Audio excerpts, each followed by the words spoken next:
പരിശുദ്ധ കന്യകാമറിയത്തെ സകല വിശുദ്ധരുടെയും രാജ്ഞിയായും ത്രിലോകരാജ്ഞിയായും കിരീടം ധരിപ്പിച്ചതിൻ്റെ ഓർമ്മയ്ക്കായി മെയ് മാസ വണക്കം പ്രചരിപ്പിക്കാൻ പോൾ ആറാമൻ മാർപ്പാപ്പ ഉദ്ബോധിപ്പിക്കുകയുണ്ടായി.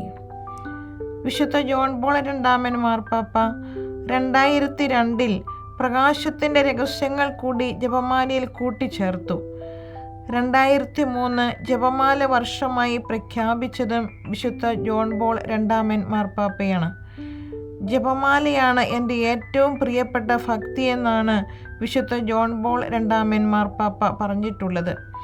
സുവിശേഷത്തിൻ്റെ രത്നച്ചുരുക്കമാണ് ജപമാലയെന്ന് പോൾ ആറാമൻ പാപ്പായും സഭയുടെയും ജനപദങ്ങളുടെയും ആവശ്യങ്ങൾക്കായുള്ള സാർവത്രിക പ്രാർത്ഥനയാണ് ജപമാലയെന്ന് ജോൺ 23 പാപ്പായും പ്രഖ്യാപിച്ചത് ഇവിടെ ഓർമ്മിക്കാം.